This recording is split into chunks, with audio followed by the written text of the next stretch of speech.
Welcome to the Alcohol Free Life podcast, brought to you by thesoberclub.com. I'm Janey Grace. This is for you if you've quit the booze or you'd like to, or maybe you're just sober curious. I'll bring you tips and motivation without any judgment, and there'll be inspiration from experts, quit-lit authors, and sober heroes.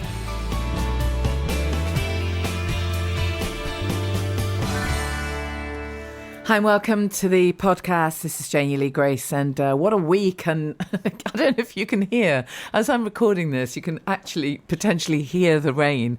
And after last week, when the weather was just like so amazing, it is bucketing down still. I suppose it's good for the earth. I hope you've had a good week. We've had a really fun week in the Sober Club. We've had some great sessions and catching up stuff, and lots of things have been going on. And so I'm really delighted to bring you my guest today, who is Rhian Kivits, who is a one-of-a-kind love alchemist. That's the title. I love that name. But she's also a relate counsellor. She does both the spiritual and the very practical when it comes to relationships. And she did a wonderful, wonderful Q&A for us in the Sober Club, which was just an amazing opportunity for some of our members to get their questions answered. It's something we love doing when we can. If we can bring in experts and you can really get your own questions answered, it can just really, really help. Anyways, I did an interview with Rhian, of course, and so I'm going to be bringing you that in a little while. It's a real thing. Last week on the podcast, we were talking about navigating loneliness. I got a really good response to that, so thank you to those of you who really enjoyed that podcast. And certainly navigating relationships after you've stopped drinking can be interesting. So many of our relationships are built on our drinking. We meet someone while we're drinking. We pluck up the courage to speak to them while we're drinking. And on it goes. And everything is based around it in so many relationships. And then when one person decides they're not drinking anymore, it can feel almost like grief for the person left behind, in inverted commas, and that's just those relationships. Of course, there are many others with parents, with children, with adult children. It's and our friends.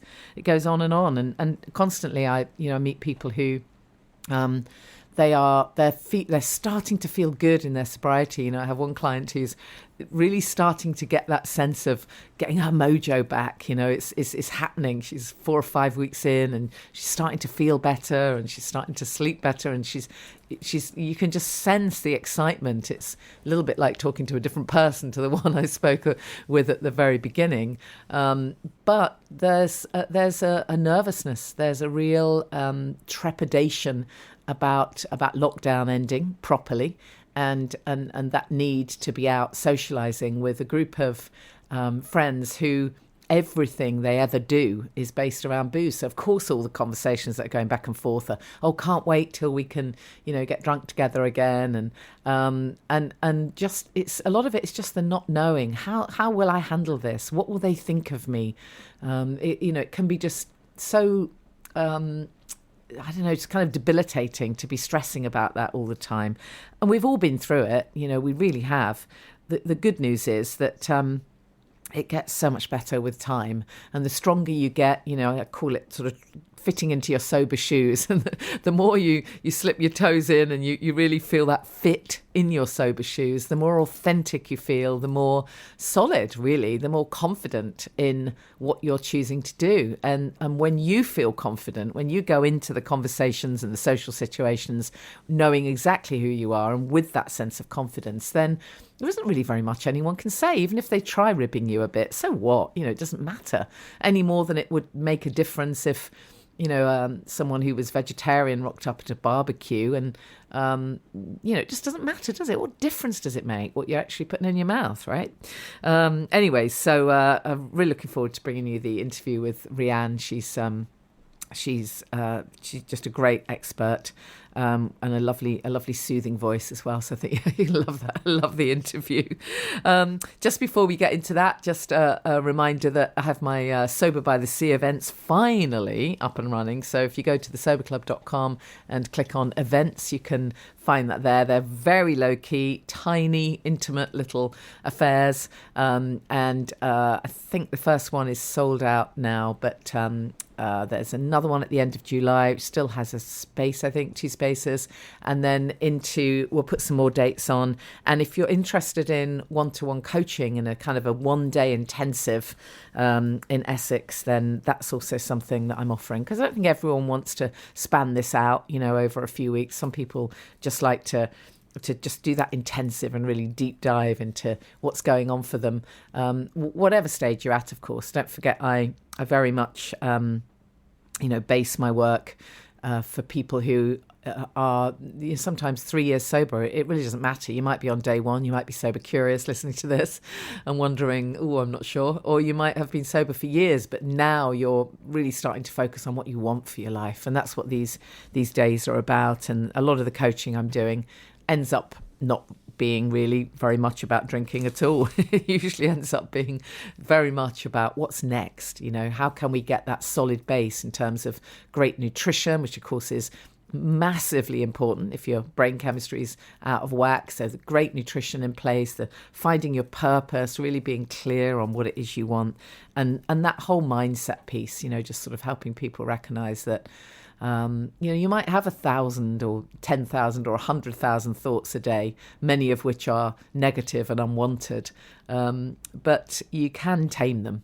You can take control back and raise your vibration. That sounds very woo-woo, but I do really believe it's the truth. We can raise our vibration, and right now it feels super important to do that, actually, because there's a lot of fear around. You don't need me to tell you that, including this ridiculous scaremongering piece that was put out in the week in the press by the World Health Organization. They're suggesting that women of childbearing age, so everyone from around 17 or something to the age of about 50, should be banned from drinking alcohol. This was the piece that appeared in much of the press. It's a global alcohol action plan, apparently, and they're calling on countries to raise awareness of the harm of alcohol. Goodness, I don't know where I stand on this. Of course, I'm interested in anything that looks at the harm that alcohol does. We really need that. We really do, because not enough is looked at on that front. We have these ridiculous limits, these 14 units is absolutely fine. Well, I don't think it is fine, and no one stops at 14 units anyway.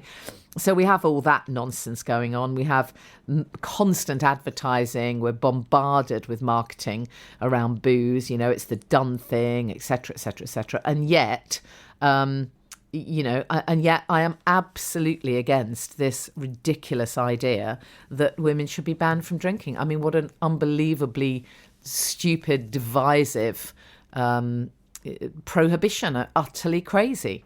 I absolutely don't buy it for 1 second, and I don't think it comes from a place of trying to care for people's health at all. I find it really worrying.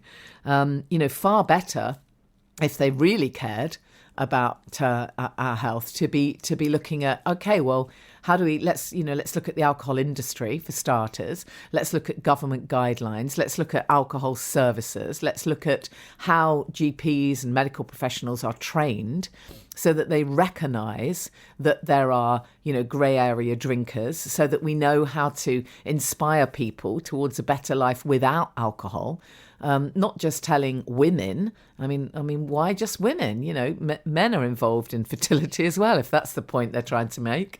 But I mean, utterly ridiculous. Just utterly crazy. So, despite the fact that I am not a fan of alcohol in any way, and yes, I would love to encourage and inspire women and everyone to choose to be alcohol free, I am utterly and completely against the idea of trying to ban people from drinking. It's utterly crazy. And I don't think it sparks the right discussions. It just makes people really cross. And then they look at the work that I do and they just get really cross and think, oh, you're another one of those. Well, absolutely not. You know, the title of my book is Happy, Healthy, Sober. It's a choice. It's absolutely your choice. But unless a few people, you know, share with you just how great it is, how are you going to know, right? So anyways, I think most of you know that's what I do with the Sober Club. It's a platform for inspiring and encouraging and educating and raising awareness about how great life is without the booze and how much more you can, you know, benefit from improving every aspect of your life if you choose not to drink, you know, or some people choose to drink mindfully and that's their choice too. But goodness, if I'd thought that I was, you know, in all the years I was drinking, if I thought that some global action plan had banned me from drinking because I was of childbearing age, I mean, that would have just made me, well, A, decide not to have children, and B, get absolutely hammered the whole time. So totally counterproductive. Anyways, check out thesoberclub.com if you're interested in being inspired to make a choice. Not to be shouted at. This is super important to me to have that non-judgmental approach. How else are we gonna get there? Let's hear from our guest. Our topic is one that affects us all, relationships. And Rhian Kivits is a one-of-a-kind love alchemist. I love that title, Rhian, who helps women heal from heartbreak, narcissistic abuse, and toxic relationship trauma so they can find real love and embrace their life purpose. And we're going to look at just, well, as much as we can, really, in the short time we've got, Rhian, around relationships. So welcome. I really appreciate you joining us. Thank you so much, Janey. And when you invited me to be a guest, I was delighted because I haven't had a drink since September 2019. Wow, brilliant. Brilliant. So this really resonates for me. Oh, that's fantastic. I mean, I invited you to do this, nothing to do with whether or not you were sober. I just thought it would be great to, right. You know, but of course that's absolutely icing on the cake because you've kind of been there, done it, got the T-shirt then. So I appreciate that. So just before we get into, you know, some of the questions that I want to kind of throw at you, just tell us a little bit about, you know, your story, what got you into this work, the kind of work you do, because I know that you are, you know, as well as being a love alchemist, which sounds marvelously woo-woo, you know, you're also a Relate qualified sex and relationship therapist, and you know, so you've got the T-shirt, as it were. So just tell us a little bit about your background and maybe a little bit about your story, how you got into doing this work. Yeah, thank you. So I guess it starts something like 15 years ago. And at that point, I was in an incredibly unpleasant, abusive marriage. And I felt completely trapped. I was living in the city. I was working in jobs that made me feel completely disconnected and uninspired. And I really didn't know anything at all about self-care or self-love or how to look after myself, how to assert my boundaries, how to communicate. And it got to the point, things got so bad that eventually I knew that I had to leave to save myself. And it wasn't that I thought at the time that my partner was going to kill me or anything like that. I actually felt like I was just completely losing myself. And had no sense of who I was anymore in that relationship. And I suppose at that point, what you could say is that I had a bit of spiritual awakening. So that's where the woo-woo bit comes in. And I started to look for ways to reconnect with myself. And that's when I came across this concept of the sacred feminine, or the divine feminine, as some people call it.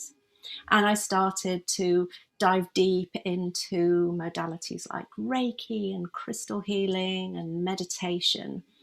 And the more I dove into those subjects, the more it became clear to me that the problem wasn't just that one relationship, that I had actually had a string of unpleasant relationships. Yeah. And although, of course, I wasn't to blame, I was the common denominator there. Yeah, I was in you this took yourself into each one, right?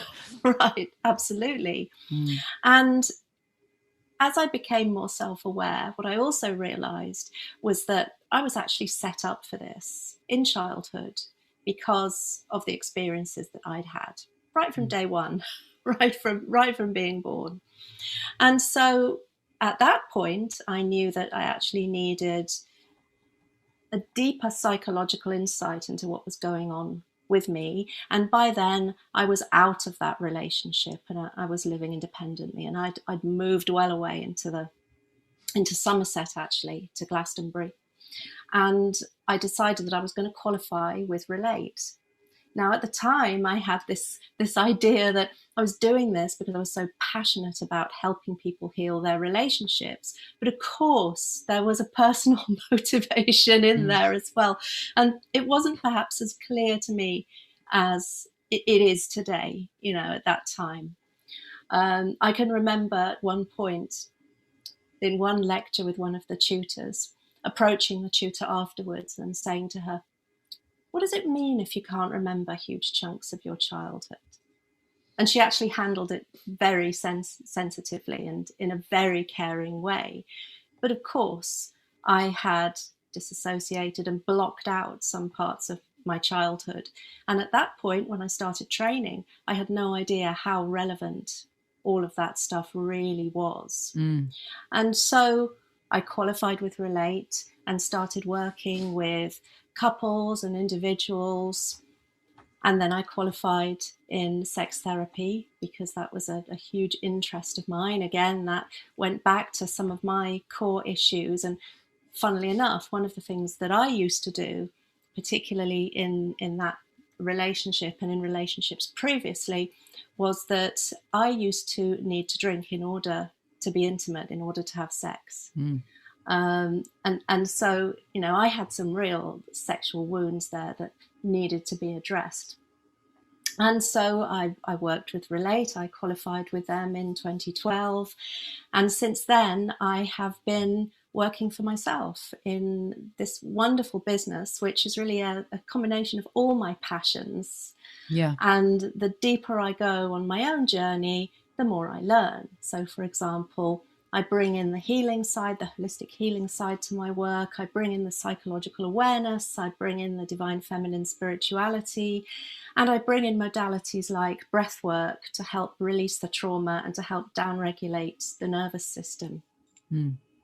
Yeah, I love it. And just to touch on the trauma piece briefly, it's something that listeners to my podcast, will have heard me talk about quite a lot because, whenever I work one-to-one with clients, we look at the ACE study, the adverse childhood experiences. And one of the things that I found really fascinating, when I first started looking into all of that work, and a lot of people are talking about it now, of course, because Gabor Mate has got the trauma movie out at the moment. He's doing amazing work. Oh, man, I'd love to get him on the podcast if anyone has got a hotline. Anyways, but, when I first looked into that work, I was absolutely amazed to see that some of the questions on that ACE quiz, in inverted commas, there's only about 10 of them, but one might think that if you're going to use the word trauma linked to childhood, that has to mean really, really big stuff that anyone would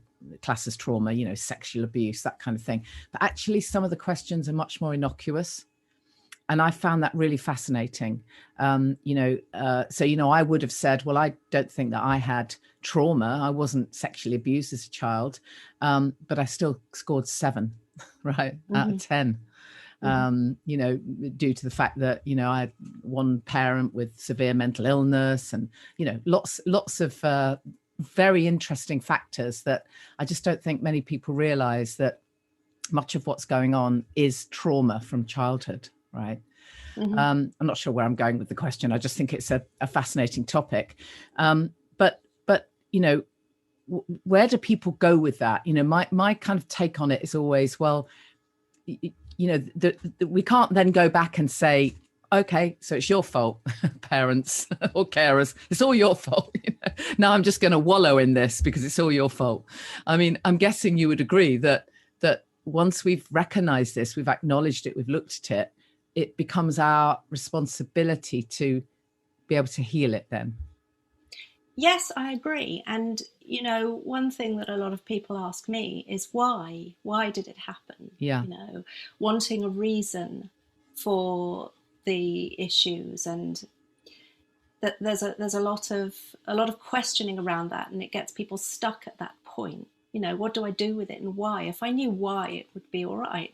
And one of the things that I say is, not to spiritually bypass it, but perhaps sometimes these things happen just as an invitation for us to rise and heal. And when we can't answer that question as to why, then this to me seems like the best approach to take.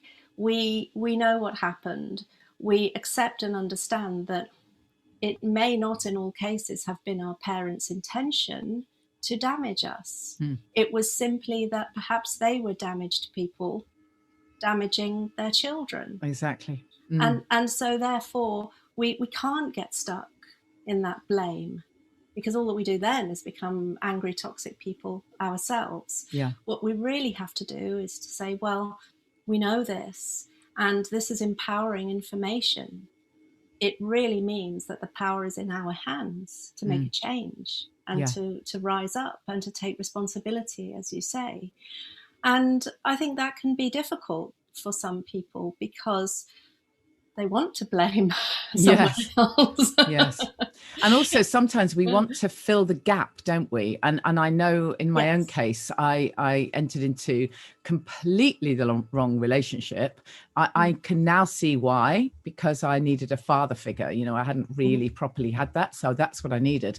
And that sure is what I got. But super unhelpful and just awful place to be for way too many years. So what is it? Is that something that you see a lot, that people look in their relationship for what they missed out on as a child for perhaps all the wrong reasons? Well, yes. There's an incredible theory that we think we're drawn into relationships because they're going to heal us, because this person is going to be good for me, But actually, this theory suggests that we're drawn into these relationships because they are familiar to us. Yeah. And what's going to happen is that our unmet needs are going to be more obvious to us than ever. Now, what draws us to those people in terms of the familiarity is that perhaps the behavior patterns are very similar to the patterns we observed in our parents in terms of the relationships between the parents or caregivers, or the relationships that those parents or caregivers had with us. Yeah. And the child always has hope. This is something about little children, right? There's always a sense that there's a glimmer of hope within most children. And so what happens is that glimmer of hope becomes sparked within us when we see this familiarity in the other person, and we're drawn to them like a moth to a flame. But then we get into that relationship and we find that all those unmet needs are being exposed again. And it's like a Groundhog Day where we find ourselves feeling disconnected, not cared for, not heard, yada, yada, yada, And I'm guessing, I know we're sort of skipping ahead here, but I'm guessing that you would say that, one of the keys here is to recognize that we have to love ourselves first. We do need that self-acceptance first, as that foundation, really, before we can properly expect. We can never expect someone else to make us whole, but we do need to start with looking after ourselves first. Yes, I agree with that completely. And self-love is a huge part of what I do and what I teach. And it's really not a fluffy subject. I know a lot of people, especially, on the internet, what you see is a lot of very fluffy memes and sweet quotes about self-love. But it's very, very important. However, coming to that place where you know that you love and accept yourself perhaps isn't quite enough, because in my experience, there is nothing like having the training ground of relating to actually consolidate that self-love. And almost to prove to yourself that you have changed and that you have shifted. Because it's all very well going into the, you know, the boundaries and the self-care and having all the principles there in place. But when you are faced with another person, once again, you have to be able to step up and implement. It's really like any other skill. I guess it's like, you know, it's like learning woodwork. You can get Mm. the theory, but if you don't have the practice, you can't make a cupboard. Yes. And I guess a The lot of it same thing. comes down to communication, doesn't it? Because often Yes. when relationships do go wrong, I've heard lawyers talk about this. I've heard, you know, marriage lawyers, Mm. and they say, there was one lawyer, and I always remember this quote. So I remember her being interviewed and talking about couples breaking up. And I remember hearing her say, you know, the most common thing that she hears is in her case, she was saying it's women complaining that he wouldn't put the top on the milk or something like that, you know, Mhm. something seemingly insignificant, right?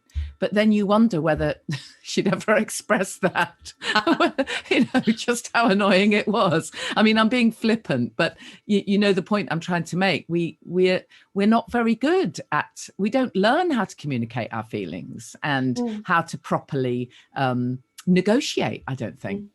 It's true, but one other thing is that we don't necessarily learn how to have a dialogue with ourselves. Yes. So how can we communicate with another person if we don't know, like, and trust ourselves in the beginning?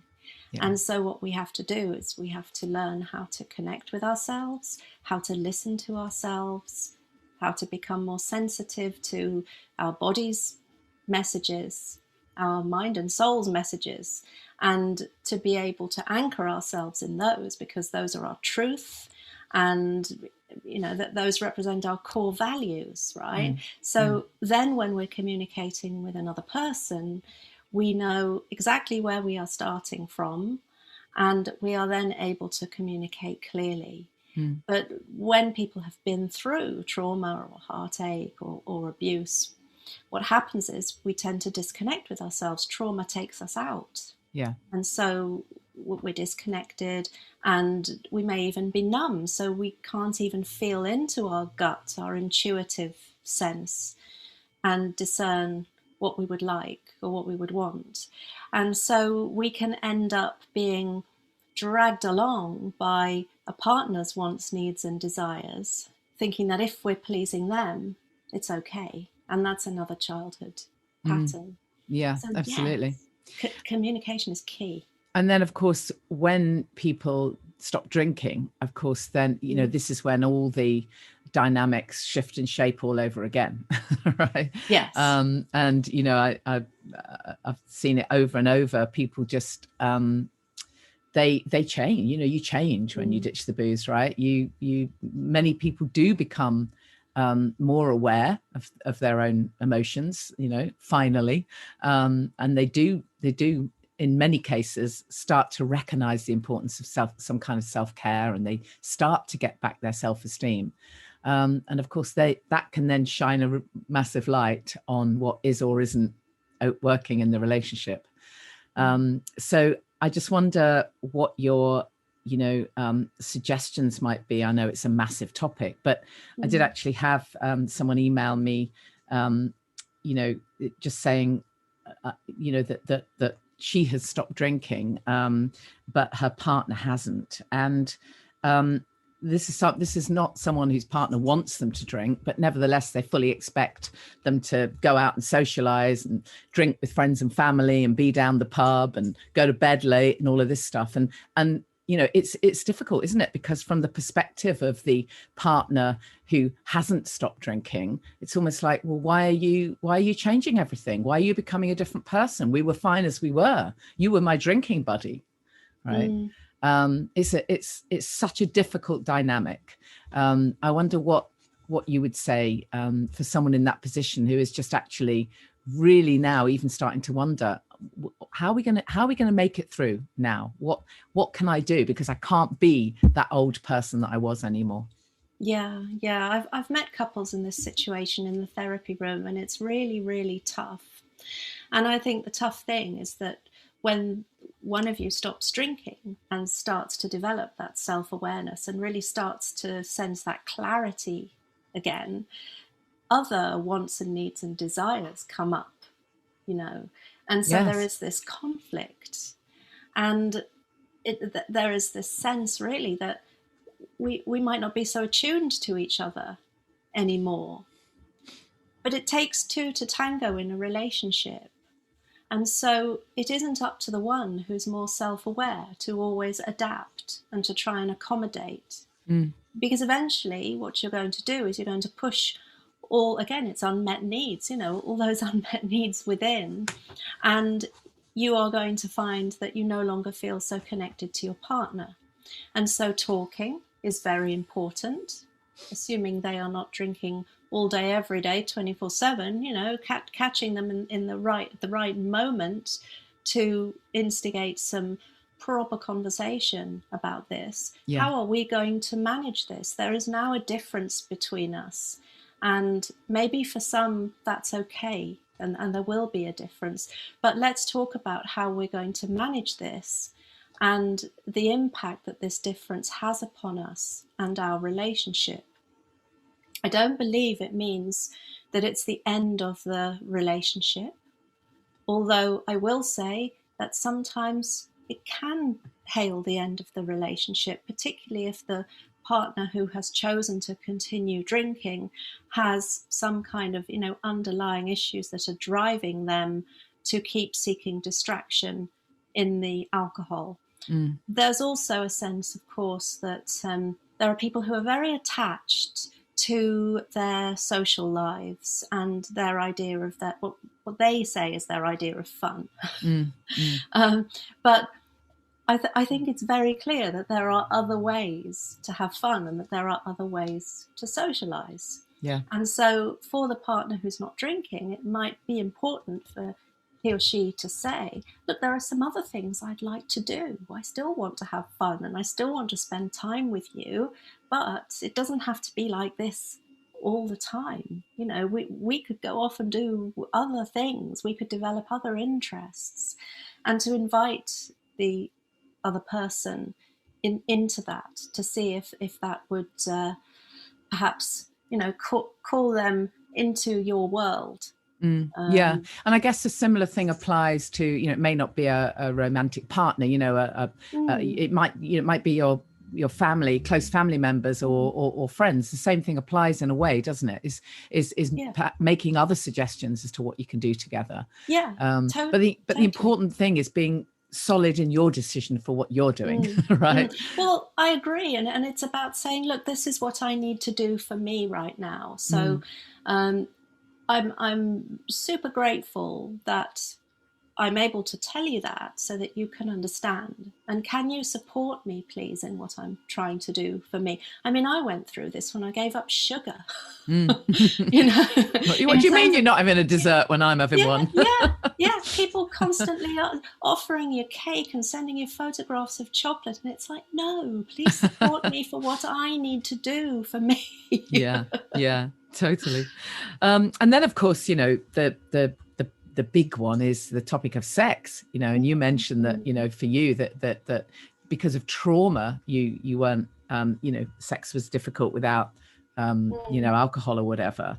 And I think for many people who have stopped drinking, it can come as a hell of a shock that actually when you stop drinking, it literally can be the first time you have ever had sex sober. I mean, what a sobering thought that is. When it dawned on me, oh my God, I mean, if you started drinking when you were a teenager, you may never have had sex sober. So no wonder it comes as a hell of a shock. It's very different. Yeah. So what do you recommend? Yeah. I mean, look, there's a lot of issues there. Trauma, yes, but also body confidence. Yes. Because, traditionally alcohol is like, oh, you lose your inhibitions, right? Have a drink and it will be fine. And there are some people who just start off from that place. Yeah. And then it becomes something of a habit, Now, the other thing is that because the alcohol, numbs you a little. You Yeah. don't feel Yeah. the same Yeah. feelings. Yeah. You're actually not having good quality sex when you are constantly having drunk sex. And what we also have to question is the motivations for having sex in those moments. Because, you know this better than I, but when you are drinking, what happens is all kinds of ideas come into your mind, all kinds of thoughts pop up in that mind of yours. And the deep, dark part of yourself that's motivated to seek validation and approval, or to seek some kind of attention, pops up to the forefront, and then that can manifest in this kind of sex that isn't grounded in authenticity and connection, but is all about something else. Yeah. So there are lots of issues there with the sex. But for somebody who has stopped drinking and who is starting to feel again, well, it's about asking yourself, isn't it? Well, what are my needs? What are my desires sexually? What makes me feel really, really good? What kind of sex would I like to be having? And what part of me would I like to be expressing? And to do a little bit of self-inquiry around that. And I often suggest that people start off with the self-love part, getting to know and love and like their bodies, and really getting in touch with fantasy and desire. I mean, this is the sex therapist in me speaking now, right? So that actually you start to see that sex is something that you want for yourself on your own terms, as and when you want it. And you get to a place where you invite that from your space of clarity and centeredness, and then it changes. It becomes something else entirely. And of course, with the alcohol in the mix, it's a bit like two bodies are coming together, but you're not really present. Yeah. And, it's all a bit sort of messy and fumbled. And then, the next day, you don't feel that sense of having deeply bonded with a partner. Now that you are clear, you can actually really start to have fun with the sex. You're going to have more energy. You're going to have much more clarity. You're going to feel much more present with your partner. And then that bonding is going to really stand you in good stead, like, the glue in a relationship, if you like. I think you're so right, though, that the starting point there has to be that self-love, because to be able to even begin to have that kind of body confidence, or even to be able to communicate like that, or set those kind of boundaries, and I mean, even to be able to do that, you need to feel kind of grounded and to know who you are. There needs to be that kind of authenticity that I know for me, I didn't have that when I was drinking. No wonder I didn't. I talk all the time about the fact that, I couldn't meditate despite talking about it. I couldn't do it because I couldn't be with myself.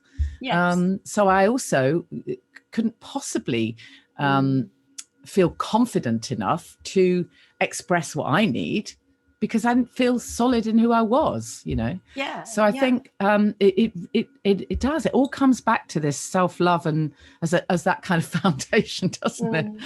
It really does. And I just want to say that, this is not an overnight thing. No, exactly. I suppose that's what I'm trying to say in a way. It doesn't happen instantly. It's not. And it's about really asking yourself, well, what do I want? What do I truly want? And by the way, that's not selfish, is it? That's just showing up. No. It's really about that. There are two ways I try and explain it. There's selfishness, which is, we know what selfishness is. It's stealing something that isn't really ours to steal, I suppose. Selfishness, that's how we feel. But then there's also this concept that I speak of, which is self-service. And it's a bit like you are in service to yourself. You see yourself as honourable, wise, lovable, just in the way that if you wanted to come at it from a spiritual perspective, you might see a god or a goddess. See that divineness, see that special part of you, that essence of you, and honor it by being in service to yourself. And that's a completely different thing.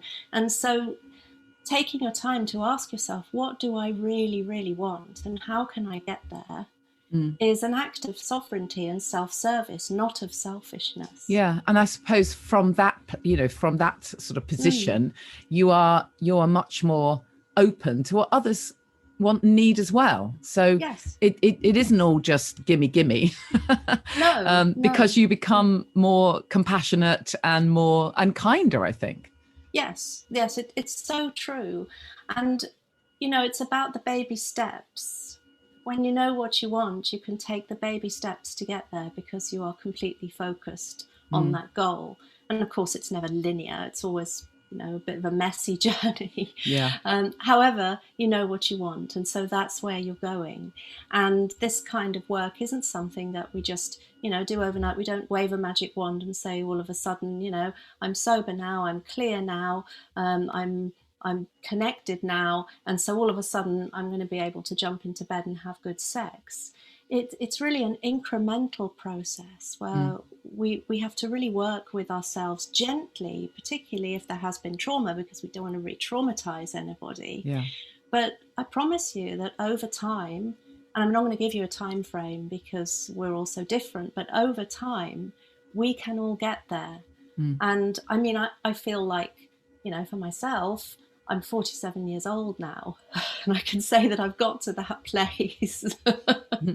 And who says sex is only for the under 20s, or the under 30s or whatever? I know I've got a daughter who's nearly 17, and she thinks sex for anybody under 21 is fine. Anybody over 21 exactly, is disgusting. Yeah. So you know what I'm saying, though. Yeah, it's like definitely. It's never too late for that. Yeah. Let me ask you about people who, because again, sometimes people have are single, but and they're in the process of finding a new partner, attracting a new partner, but because there has been trauma in the past, or because they have had a really toxic, in inverted commas, relationship and really awful stuff going on, they're really nervous of how the next one will go. So they're sort of nervous of, well, what am I suppose it's the baggage, isn't it? What's the baggage I'm bringing with me? And how do I stop myself from allowing what happened before to affect this new relationship? Well, firstly, I would say choose carefully, because we are, as human beings, prone to being, creatures of habit, let's just say. Repeat the patterns. Yeah. Choose carefully. Have your set of non-negotiables when you're seeking a new partner, and be very clear. There is no rush. Be very clear about whether this person is somebody that you would like to move forward with. Now, society suggests, movies suggest that things always have to go a certain way. In real life, they don't. Things go on your terms. Yeah. And so therefore, if you are a person who needs to move slowly, who needs to be really sure about somebody before you jump in, and also who needs to check out whether that person is really attuned to you, and by that I mean, does that person share your core values? Does that person seem to be headed in the same direction? Can you build a shared vision with this person? I mean, those are the questions you need to be asking in attuning to somebody. Maybe then it is time to dip your toe in the water with that person. And even then, it's about the boundaries and the self-reflection and having enough space to be able to come back to yourself regularly to check in with, am I in the right place for me? Is this the right relationship for me? Is this going in the right direction? Where am I compromising myself? And if so, where and how? And what do I need to do to set the course right? And I guess it comes back to that communication piece as well, doesn't it? Because, if you are nervous that you're going to, I don't know, bring old baggage with you, perhaps some of that needs to be communicated rather than everyone trying to second guess what's going on when the other person's in a mood. Yes, I mean the thing is, it's always delicate, isn't it, to know whether you should be spewing out all your history. Yes, on the first date. But I always think, well, look, it's on a need to know basis, and I think one of the things about good communication is that it doesn't always have to be comfortable. To learn to be able to sit with discomfort is such a skill. And to be able to say to a partner or somebody that you're dating, there was a bit of a trigger for me yesterday or last night, and I want to just tell you what it is. Can we talk about it? Yeah. You know, that's an incredible relationship skill, because, you know, you are then also in a way testing to see whether the other person can enter into those important conversations and meet you where you need to be met. Yeah, absolutely. And then just very briefly, changing the topic slightly to other relationship dynamics. You know, I know people who have really difficult situations with their own children, grown-up children. You know, situations where the grown-up children are you know, sort of alienating them or not allowing them to see grandchildren, really hurtful things. Do you have any tips or advice for people in that kind of setting? Because, you know, it doesn't matter what age your kids are, they're always your kids, right? You always love them, but there can be real toxic stuff going on there sometimes. Yes, there can. And I always say that it doesn't really matter who the person is who may be abusing you. Abuse is abuse, and toxicity is toxicity. And so we must all look after ourselves first, however painful that is, and whether it is one's son or daughter or whatever. The important thing is to put yourself first. Now, quite often, adult children who are in that position are in that position because maybe they have some childhood issues that they are working with. They don't even know they're working with, but they're working with them, right? And so it can be useful to set up a dialogue with them, with perhaps a family therapist, for example, if you want to go down that route. But if not, it's important to recognize what the dynamic is between you and the other person, and to be able to invite them to talk about that if you want to solve it. I mean, I do know that there are many people who become estranged because of this. And sometimes it is the right thing to do because, you know, narcissism and toxicity can be so deeply ingrained in individuals that this was always where their personality was headed. Yeah. And I've even spoken to some people who have said, you know, with my child, you know, even as a very small child, I could see that he had these tendencies, and I'm not quite sure where they came from. You know, I have heard people say that. So it's a case-by-case basis. But what we can't do, I guess what you're saying is, you know, whether it's your child or not, you can't just be a punch bag for them. No, yeah. You have to come first, and you have to ask yourself whether you have the resource to manage this relationship as it is, and to be able to put the issues on the table and to solve them, and whether you can actually assert your boundaries with this other person, whether it is the child or not at the end of the day. And sometimes we do have to go no contact. Not always, but sometimes. And that's hard. Yeah, yeah. Well, we could talk forever and a day, couldn't we? But I really appreciate it. I like your approach. It's you know, well, it's very sensitive, isn't it? You're really sort of coming from that place of compassion. So just tell us where we can find out more about the work that you do. Yes, so you can go to my website, rhiankivits.com, and there's also an ecstatic breath meditation in there as well for those who are interested in topics like manifestation and raising their vibrational frequency and all the spiritual stuff that we haven't really touched on this evening. Yeah. Well, we'll have to have you back, definitely. Come on again, definitely. Brilliant. You. Rhian, thank you so much. I really appreciate it. Thank you. Pleasure. Thank you, Rhian. And we have some wonderful guests coming up on the podcast. I've had a chance to chat to some great people lately. I did a really lovely piece with psychologist Emma Kenny, all around happiness. She's doing something with the Marigold Happiness Survey, and there's some really cool little stats in there. So that was really good fun. I'm going to be interviewing someone who is an expert on perimenopause and menopause. So I don't know whether I'll bring you that on the podcast, but that interview will definitely be on UK Health Radio, on my UK Health Radio show. I've got a bunch of great guests lined up. And as always, if you know of anyone who would be a great fit for the podcast, please let me know. Even better if you can connect me, that would be amazing.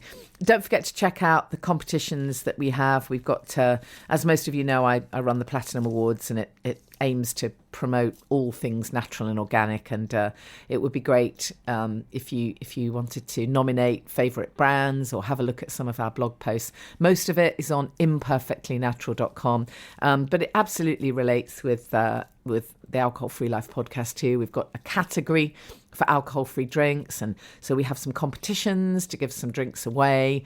I think we've still got one live for Naughty AF. We've got a competition to win the Jomo Club's subscription box. They were my guests last week. That's a really fantastic prize worth over 150 quid, I think.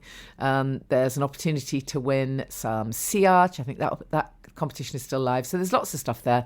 You know, you got to be in it to win it, as they say. So that's at imperfectlynatural.com. And everything else is at thesoberclub.com. And I will see you same time next week.